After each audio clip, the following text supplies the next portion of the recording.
Welcome, नमस्कार, स्वागतम, आदाब। आप सभी को प्यार भरा नमस्कार। जैसा कि आप सभी जानते हैं कि बचपन तो कोरे कागज़ के जैसे होता है। जिसके मानस पटल पे जो भी लिख दिया जाता है, वही उसकी धरोहर होती है। माँ-बाप, अध्यापक हमेशा प्रयत्नशील रहते हैं कि हमारी इन नन्ही सी बगियाँ को कहीं किसी की नज़र ना लग जाए। ऐसे ही हम आपके बीच श्री कल्याण महाविद्यालय की इस सीरीज के दरमियान हमारे छोटे भाई अरविंद भास्कर के पास आज आए हैं। अरविंद भास्कर बहुत छोटा था जब अपना मासूम सा मुस्कुराता हुआ चेहरा लेकर एसके स्कूल से श्री कल्याण महाविद्यालय की तरफ आता था और अक्सर बोलता था कि भाई साहब, प्रोग्राम कब है। यानी कि बच्चे की जो उत्साह देखकर मन हर्षोल्लास में भर जाता था। तब हम अक्सर इन्हें कह दिया करते थे, बेटा पढ़ाई में ध्यान दो। तो आज आप अध्यापक हैं और बहुत ही मेहनती अध्यापक होने के साथ साथ जो बच्चे पढ़ाई से भटक जाते हैं उन्हें सही राह पे लाने के लिए अरविंद जी भास्कर जी। अरविंद जी नमस्कार। नमस्ते भाई साहब। और बताइए क्या हाल चाल है। सब बढ़िया, खैरियत है। तो ये एक श्री कल्याण महाविद्यालय के जो पुरातन छात्र हैं जी उनका एक सीरीज छुट्टियों में स्टार्ट कर रखा है जी कि कुछ बातें अपनों के बीच, अपनी सी बातें। जी क्योंकि अक्सर जैसे कि निदा फाजली ने कहा है कि हर एक आदमी के होते हैं 10-20 चेहरे, जिसे भी पढ़ना हो बार बार पढ़े। जी अब जैसे हम जैसे लोग हैं तो हम तो क्या किताबें उसी जमाने में पढ़ना छोड़ दिए, बस चेहरे पढ़ा करते क्या थे। बात तो है। अब जब आप ये बताएं कि विद्यालय का सफर कैसा रहा, उसके बाद श्री कल्याण महाविद्यालय में, बिल्कुल आप बताएं सर। जी भाई साहब, मेरी जो प्रारंभिक शिक्षा वो गांव में हुई थी। हमारे गांव में मिडिल स्कूल था। वहाँ पढ़ने के बाद में मैं पास में ही करीब 6 किलोमीटर दूर हम्म। कक्षा 9 और कक्षा 10 पढ़ने के लिए राजकीय उच्च माध्यमिक विद्यालय, उस समय जो नरोदरा सिवराना के पास 10वीं तक का विद्यालय था। तो 2 साल में वहाँ पर पैदल गया, लगभग 6 किलोमीटर जाना होता था, 6 किलोमीटर आना होता था। 10वीं में वहाँ पर फर्स्ट डिवीज़न आई। उसके बाद में 11वीं और 12वीं मैंने लक्ष्मणगढ़ के SR स्कूल से की। जी। और उसके बाद मैंने फर्स्ट ईयर के लिए वहीं लक्ष्मणगढ़ में तोदी कॉलेज में फॉर्म जमा करवा दिया था अपना एडमिशन के लिए। उस टाइम मेरे 79% 12th क्लास में आए थे। और वहाँ पर जो चुनाव की एक प्रक्रिया थी वो अलग प्रकार की थी। वहाँ पर जो क्लास में जो टॉपर होता था उसका भी प्रेसिडेंट के इलेक्शन में एक वोट लगता था, क्लास के मॉनिटरों के वोट लगते थे। और चुनाव के समय उन मॉनिटरों के जो नॉमिनेट जो स्टूडेंट रहता था, क्लास टॉपर उसका वोट था, उनकी बाड़ाबंदी होती थी। तो मैं एक ग्रामीण परिवेश से निकला, पढ़ाकू बच्चा, जब उसको पता लगा कि इस प्रकार से बाड़ाबंदी होती है, उठा के ले जाते हैं, हाईजैक कर लेते हैं। तो फॉर्म जमा करवाने के बाद मेरे को जब जानकारी हुई तो मैंने अपना फॉर्म वहाँ से निकलवा लिया और फिर SK कॉलेज सीकर में वहाँ से आया कि यहाँ पर पढ़ने का अच्छा माहौल मिलेगा। मैंने यहाँ पर 1999 में फर्स्ट ईयर में एडमिशन लिया था। जब मेरा एडमिशन हुआ था उस टाइम SK कॉलेज में लगभग 10,000 स्टूडेंट पढ़ा करते थे। और फर्स्ट ईयर में भी शायद 1700 या 1800 का फर्स्ट ईयर का सेक्शन आर्ट्स का हुआ करते थे। उसमें जब हमारा एडमिशन हुआ तो मेरी 42 रैंक थी। मेरे से ऊपर 41 स्टूडेंट थे। और जब मैं निकला 2003 में SK कॉलेज में टॉपर था हिस्ट्री में, प्रीवियस MA फाइनल। तो काफ़ी शानदार यादें रही है SK कॉलेज में कि 42वीं रैंक पे एडमिशन हुआ और फर्स्ट रैंक से वहाँ से निकलने का सौभाग्य मिला। आज प्रिंसिपल हूँ, तो जब कभी भी कॉलेज के सामने से निकलने का मौका मिलता है, गुजरते हैं उधर से, तो बहुत मीठी मीठी यादें आती हैं। अच्छा, जब आप 99 में जब एडमिशन लिया था जी, तो उस समय झुरिया जी की क्लास से क्या लबालब बात भरा है। झुरिया जी की क्लास मेरे जीवन में मैंने उन जैसी क्लास कभी नहीं देखी। SK कॉलेज में SK स्कूल की तरफ जो हॉल हैं उनमें उनकी क्लास हुआ करती थी ऊपर के हॉल में। और मुझे याद है कि शायद 250-300 स्टूडेंट उस क्लास में आराम से मतलब ठसाठस जब वो भरी हुई होती थी तो इतने स्टूडेंट आ जाते थे। क्लास के अंदर बैठने के बावजूद, हॉल के अंदर बैठने के बावजूद कई स्टूडेंट ऐसे थे जो हॉल के अंदर बैठ नहीं पाते थे, खड़े खड़े उनके नोट्स लिखा करते थे। तो मेरा भी उनके साथ एक्सपीरियंस ये था कि कई बार अंदर क्लास में बैठने का सौभाग्य मिल जाता था। कई बार जो पीछे वाली क्लास थी वो समय पर वहाँ से छूट नहीं पाते थे, दौड़ के जाते थे, इतने में क्लास पूरी फुल हो चुकी होती, तो खड़े खड़े भी कई बार उनके नोट्स लिखने का मौका मिला। जूरिया जी बहुत शालीन इंसान और इतना ही उत्साह उनका पढ़ाने का तरीका था। जब भी उन्हें याद करते हैं आंखें सजल हो जाती है। ईश्वर उनकी आत्मा को शांति दे। श्री कल्याण महाविद्यालय के एक ऐसे डायनेमिक लेक्चरर जो सबसे सरल, सहज, और उनके जो नोट्स, जो 10 क्वेश्चन वगैरह वो बताते थे, उन्हीं में से प्रश्न आते थे। तो अरविंद जी, आपके संस्मरण में कौन कौन से लेक्चरर इस समय है या याद आते हैं श्री कल्याण महाविद्यालय के? मुझे जो याद आ रहे हैं उनमें जगदीश जी बाजिया, वो हमारे एनएसएस के प्रभारी थे। मैंने एनएसएस में भी काम किया था, जी जी। इस कारण उनके काफ़ी नज़दीक रहा। नांदल मैडम भी एनएसएस में थे। शशि इंदुलिया मैडम हमसे हमने पब्लिक एडमिनिस्ट्रेशन पढ़ा था। जगदीश जी बाजिया से भी पढ़ा, और चित्रमल जी कटारिया, उनसे भी हिंदी की क्लासें लेने का सौभाग्य मिला। जूरिया जी थे, पुष्पा मैडम थे, और ब्रिजमोहन जी वर्मा, राजेंद्र जी भी थे, और महेंद्र जी चौधरी से एमए में हिस्ट्री क्लासें ली थी। एक माणक जैन मैडम थे अजमेर के, वो माणक जैन जो कि वो एक शर्मा जी थे, उनके स्कूटर पे पीछे बैठा। जी जी। तो बहुत सारी यादें हैं। उनसे भी पढ़ने, अभी पिछले साल उनसे करीब 20 साल बाद में मिलने का सौभाग्य मिला था। अच्छी बात है जी। उनका स्वास्थ्य वगैरह ठीक? सब बढ़िया है। तो इन बातों को जब अपन याद करते हैं अरविंद जी, तो एक तरह से बचपन सा लौट आता है आपको? बिल्कुल। कॉलेज के दिन जो थे वो बहुत शानदार थे। मैं बाकी गतिविधियों में कम भाग लेता था। किसान परिवार से होने के कारण ज़्यादातर काम घर पर खेतीबाड़ी का रहता था, और जब समय मिलता था क्लासों के समय के बाद में सीधे घर जाते थे। तो कॉलेज में ज़्यादा मटर गश्ती वाली वो बात नहीं थी, लेकिन फिर भी यहाँ पर इतना अच्छा माहौल था। कई बार देखा गया जैसे साइकिल स्टैंड के पास आप खड़े थे, साइंस वाली क्लासेस छूटती थी, तो वहाँ लाइब्रेरी के आसपास भी आप? हाँ, लाइब्रेरी में किताबें लेने के लिए आना जाना बराबर रहता था। किताबों के लिए आना जाना बराबर रहता था या कोई और चक्कर था? नहीं, वो तो अरविंद जी, आप सारी बातें नहीं, आपको ये हाँ, ये बात है कि मैं तो वहाँ नहीं रहता था, लेकिन आप जरूर वहाँ रहते थे। आपको लाइब्रेरी के बारे में पता है। कोई छोटा भाई भटक ना जाए। आपने कहा भी ना कि हम तो चेहरे पढ़ते थे, हम किताबें पढ़ते थे, आप चेहरे पढ़ते थे। तो दरअसल तो क्या है कि उस टाइम कॉलेज लाइफ में हमें पता ही नहीं था कि ये जो कुछ आज कुछ हो रहा है कि ये कुछ होता भी है क्या। फिल्में भी नहीं देखते तो कुछ वाकई में कुछ पता नहीं था। नहीं, आप फिल्में नहीं देखते थे, लेकिन जैसे पवन जी हैं भावरिया साहब जी, उन्होंने कहा कि मैं संस्मरण के दरमियान उन्होंने बताया कि एक बार वो घर पे जब कोई फिल्म देख के आते तो घर पे डायलॉग रिपीट करते हैं अपने मुंह से। तो वो बोल रहे थे एक दिन कांच हाथ में लेके कि बाप का, भाई का, दादा का, सबका बदला लेगा रे तेरा पवन।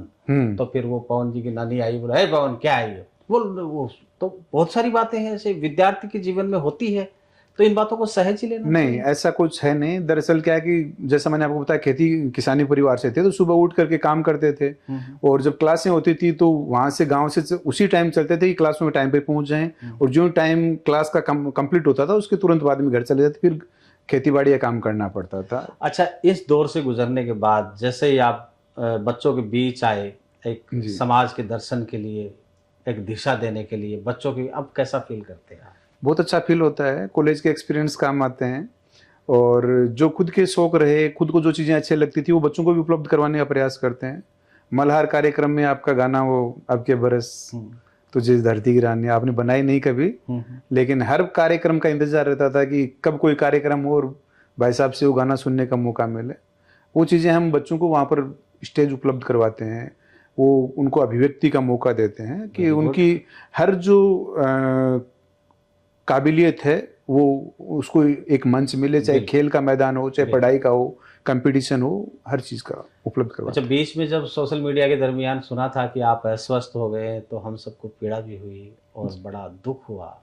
ये अक्सर ये परेशानियां, दुख, ये आप पे क्यों आके टूट पड़ते हैं? नहीं, वो क्या है कि सबके साथ में होता है। जिसके ततैया काटता उसको लगता है कि सबसे, अगर कोई दुनिया का कोई भारी दर्द है तो उसको उसी का लगता है। उसने उससे ज़्यादा कोई दर्द महसूस नहीं किया।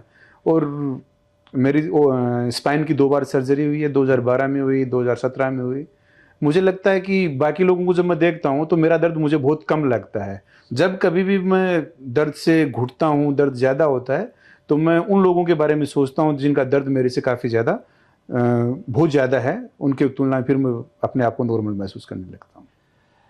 अच्छा, आपसे मुलाकात करने का एक मकसद ये भी था कि इन दिनों आपने अपनी कलम को कलमबद्ध करते हुए बहुत सारी यूँ तो किताबें लिखी हैं। जी। विद्यार्थी आपकी किताबों से फ़ायदा भी ले रहे हैं। तो लिखने का शौक बचपन से ही था या बाद में हुआ? लिखने का शौक तो नहीं था, जैसा मैंने आपको बताया खेती किसानी परिवार से होने के कारण सुबह शाम खेती का काम करते थे, बाकी पढ़ लेते थे। लिखने का जो शुरुआत हुई वो 2010 में मैंने एक साधारण सी किताब लिखने का प्रयास किया था, और उसी समय मेरे कमर दर्द हो गया, स्पाइन की सर्जरी हुई, तो जो खेती किसानी वाले काम थे वो मैं अब कर नहीं सकता था। तो बाकी टाइम बैठा रहूं ये भी संभव नहीं था, इसलिए मैंने धीरे धीरे इस फील्ड में उतरने का फैसला किया। और मेरे साथ एक पॉजिटिव चीज़ ये थी कि 11वीं और 12वीं में मेरे एक सब्जेक्ट था स्टेनो टाइपिंग, जैसे आजकल आर्ट्स है वैसे ही वो हुआ करता था, उसमें टाइप सब्जेक्ट रहा था। मेरे को हिंदी टाइप करनी अच्छी आती है, 40-45 शब्द मैं प्रति मिनट टाइप कर लेता हूँ। Very good. तो जब मैं बेड रेस्ट किया मैंने, फिर मैं हार्ड वर्क नहीं कर सकता था, तो मैं अच्छी किताबें पढ़ता, फिर उनको कंप्यूटर पे टाइप करने का काम करता। ऐसे धीरे धीरे किताबें आनी शुरू हो गई, और कई किताबें लिखी हैं मैंने। कक्षा 9 और कक्षा 10 में जो माध्यमिक शिक्षा बोर्ड की किताबें चल रही हैं, उनका मैं उनसे भी मतलब जुड़ा हुआ हूँ, उनमें लिखा भी है, उन किताबों पर नाम भी है। उनके अलावा मेरी 3 किताबें हरियाणा की यूनिवर्सिटी में चल रही हैं। हाल ही में शेखावटी किसान आंदोलन के ऊपर भी मैंने कलम चलाने का प्रयास किया है, काफ़ी अच्छा मेहनत करके काम किया है। वो एक अलग बात है कि पसंद आए ना आए, लोगों के अपने अपने पसंद है। नहीं, बिल्कुल। देखिए, आप इतनी मेहनत करके एक दिशा में काम करना, इतनी विपरीत परिस्थितियाँ होने के बावजूद भी आप एक जुनून के साथ, एक जज़्बे के साथ, दरअसल मुलाकात तो थी अपनी और सारी बातें थी, लेकिन विशेषकर रिकमेंड अपने मेरे मित्र हैं अरविंद कृष्णिया जिगर, जी। उनका भी ये था, उनका सॉफ्ट कॉर्नर आपको लेकर बहुत है। उन्होंने बार-बार मुझे कहा कि अरविंद जी नेचर के बहुत अच्छे हैं, कोऑपरेटिव है। जी। जहाँ पर भी अगर विद्यार्थियों को किसी प्रकार की कोई समस्या आ रही है, जैसे फोरम को लेकर या कोई सब्जेक्ट्स को लेकर या किसी विषय को समझने को लेकर, तो ऐसे में अगर आप एक कॉल अगर अरविंद जी को मिलाएँगे, तो अरविंद जी पूरा उसका निराकरण करेंगे। तो उनकी भी इच्छा थी कि मैं आपसे वार्ता जी, करूँ। प्रयास करते हैं कि सभी की मतलब जो प्रॉब्लम्स हो या जिज्ञासाएं उनको शांत करने का पूरा प्रयास करते हैं, लेकिन कभी कभी संभव नहीं हो पाता है, वो अलग बात है। बाकी मैं कृष्णा जी का आभारी हूँ कि उनका मेरे प्रति इतना स्नेह है। वाकई बहुत सारे मित्र हैं जो जी। मतलब अक्सर आपको, और आप में सेवा भाव के गुण भी है। जी। और सबसे बड़ी बात ये कि सोशल मीडिया के दरमियान ही पता चला कि आप नृत्य भी बहुत अच्छा क्या करते बात हैं। है, वो हरिया हरिया। हाँ, क्या वो तहलका मचा दिया साहब। वो जो मैंने आपको बताया कि स्पाइन की सर्जरी हुई, डॉक्टर ने इन चीज़ों के लिए मना कर रखा है, लेकिन जब आपको किसी चीज़ का अभाव होता है तो उस चीज़ की कीमत का आपको ज़्यादा एहसास होता है। बिल्कुल। जब मैं किसी दौड़ते हुए व्यक्ति को देखता हूँ कि, तो मुझे लगता है काश मैं भी दौड़ पाता, हालांकि मैं दौड़ नहीं पाता हूँ। तो नृत्य करते हुए देखता हूँ तो मेरे को लगता है कि मेरे को भी करना चाहिए, थोड़ा बहुत कर लेता हूँ, एंजॉय कर लेते हैं इस नहीं, बहाने, अच्छा देखो लगता है। जिंदगी तो उसी का नाम है, जिंदा जी, दिली के साथ बिल्कुल। जिया जाए। तो आपके जो अब जो किताब है जिस पे आप वर्क कर रहे हैं, वो अपने दोस्तों को बताएं, क्योंकि सारे अपने दोस्त ही हैं। जी, अभी मैंने पिछले करीब 8 साल में एक किताब को, जैसा मैंने आपको बताया, कंप्लीट किया है, कूड़ी से कुद्दन, जिसमें सीकर किसान आंदोलन का विवरण है। हमने उसके लिए ब्रिटिश संसद की कार्यवाही, उसके अलावा ऑस्ट्रेलिया, न्यूजीलैंड, सिंगापुर, इंग्लैंड, वहाँ के न्यूज़पेपर, बाकी भारत के जो बड़े आर्काइव हैं वहाँ की फाइलें वो जुटा के करीब 500 पेज की मैंने एक बुक लिखी है। और फिलहाल स्वास्थ्य कारणों से मैं रेस्ट कर रहा हूँ लेखन कार्य से, और संभव हुआ तो अभी एक और जो बुक है मेरी, वो लगभग 80% काम उस पर कंप्लीट हो चुका है। जी। सीकर किसान आंदोलन ही, ये जो मेरी बुक थी वो सिर्फ 1935 पर थी, 1 साल पे, और वो जो कि बुक है मेरी वो 1922 से लेकर 1934 तक, लगभग उसके 300 पेज के आसपास काम कंप्लीट मैं कर चुका हूँ। और फिलहाल उसको रिलीज करने का इरादा नहीं है, लेकिन थोड़ा बहुत इधर उधर अच्छा और मैटर मिल गया तो समय के साथ उसको भी रिलीज करेंगे। बिल्कुल, हम सबकी शुभकामनाएं हैं कि आप उस कार्य को पूरा करेंगे। जी। तो अरविंद जी, जिंदगी जितनी आसान लगती है उतनी है नहीं, है नहीं। बनानी पड़ती है क्या इसको। सोचते हो आप इस विषय में? देखने में तो लोगों को लगता है कि मेरी जिंदगी भी बहुत आलीशान है, अच्छी कट रही है, और हर आदमी के बारे में हम ऐसा ही सोचते हैं, जो भी किसी पद पे होता है या अच्छा जिसको सामाजिक सरोकार जिसके हों, समाज में जुड़ा हो, लोग चाहने वाले हों, लेकिन हर आदमी की प्रॉब्लम अलग अलग होती हैं, और जिसकी जो प्रॉब्लम है उसको लगता है कि मेरी प्रॉब्लम से बड़ी बड़ी तो दुनिया में और किसी प्रॉब्लम हो ही नहीं सकती। मेरा तो यही मानना है कि जब कभी भी हम कष्ट उठा रहे हों, कोई समस्या आ रही हो, तो हम उन समस्याओं को की तुलनात्मक रूप से दूसरे की समस्याओं से देखें कि वो व्यक्ति कैसे इन समस्याओं से गुजर रहा है, कैसे मुकाबला कर रहा है, तो अपने को हमारी जो समस्याएं हैं वो छोटी लगने लग जाएंगी और जीना आसान हो जाएगा। तो दोस्तों, अरविंद जी भास्कर साहब हैं और श्री कल्याण महाविद्यालय के पुराने जो बिताए हुए दिनों की चर्चा चल रही है, आने वाले भविष्य की के लिए लेकर बहुत सारी चिंताएं हैं जो विद्यार्थी हैं आजकल। अच्छा, उस ज़माने में जैसे फर्स्ट डिवीज़न बड़ी मुश्किल से आया करती थी, आजकल बच्चों को लगातार, ये क्या चक्कर है? उस टाइम क्या है कि शतरंग का मामला नहीं था। शतरंग 10वीं 12वीं में एक सब्जेक्ट में हुआ करते थे, आजकल और वो एक साइंस में हुआ करते थे, वो भी 10 नंबर हुआ कर 10% हुआ करते थे, बाकी में नहीं थे। 100 का पेपर हुआ करता था। आजकल 20% शतरंग होते हैं जो हमारे स्कूलों में टीचर्स के हाथ में होते हैं। तो मुझे ये कतई स्वीकार करने में कोई कतई हर्ज नहीं है कि अधिकांश जो टीचर्स होते हैं वो सॉफ्ट कॉर्नर रखते हैं बच्चों के प्रति और 20 में से 20 नंबर भेज देते हैं, और फिर जो पाठ्यक्रम है वो भी तुलनात्मक रूप से उसके मुकाबले कम है। उस टाइम जब हम 10वीं में पढ़ रहे थे, उस टाइम 9th और 10th दोनों का सिलेबस आया करता था। अब सिर्फ एक क्लास का ही आ रहा है, और उसको भी इस प्रकार से बांट दिया गया है कि मार्किंग अच्छी से अच्छी हो सके। अच्छा, जो विद्यार्थी जैसे अब 11वीं 12वीं करके निकल रहे हैं, जैसे जो मेहनती और जो अलग दिशा में है और जिनके अच्छे नंबर है, उन्होंने साइंस ले ली, मैथ्स ले ली, जो विद्यार्थी आर्ट्स में आ गए, तो उनके उज्जवल भविष्य के लिए उन्हें क्या करना चाहिए? कोई दिशा आप निर्देशित करें। मेरा ये मानना है कि अभिभावकों को और विद्यार्थियों को उन चीज़ों से अब बहुत आगे निकल जाना चाहिए जिसमें ये माना जाता था कि जिसकी फर्स्ट डिवीजन आ गई या बहुत अच्छे नंबर आ गए उनको साइंस ही लेनी चाहिए। अच्छा जो स्कोप है वो हर सब्जेक्ट में है। हो सकता है कि मेरा जो जन्म है वो एक अभिनेता बनने के लिए हुआ हो या डॉक्टर बनने के लिए हुआ हो, मैं घर वाले आर्ट्स दिला रहे हैं, जन्म उस चीज़ के लिए हुआ है, या मेरा जन्म किसी और चीज़ सिंगर बनने के लिए हुआ है, साइंस दिला रहे हैं। तो मेरा ये मानना है कि बच्चे की जो काबिलियत है, जो उसका इंटरेस्ट है, उसके अनुसार उसको सब्जेक्ट का चयन करना चाहिए, और वो उसका चयन करेगा तो उसमें वो अच्छा परफॉर्म कर पाएगा। जी, बहुत बहुत शुक्रिया। तो दोस्तों, ये वार्ता थी, स्वांतः सुखाय टाइप की वार्ता होती है हमारी। यहाँ अपनों के बीच अपनी बातें, एक मुलाकात जरूरी है।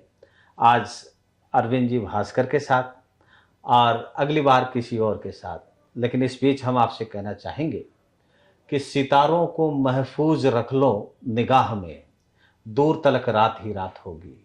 मुसाफिर हो तुम भी, मुसाफिर है हम भी, और फिर किसी मोड़ पे मुलाकात होगी। आप अपना ख्याल रखें, स्वस्थ रहें, मस्त रहें। आप कोई संदेश देना चाहें तो? वैसे यही संदेश मेरा सभी साथियों को है कि खुश रहें, मस्त रहें, और अपनी प्रॉब्लम को दूसरों की प्रॉब्लम से छोटा समझें, बिंदास रहें। जीने का इससे अच्छा कोई दूसरा नजरिया नहीं हो सकता। सभी को नमस्कार। बहुत बहुत धन्यवाद।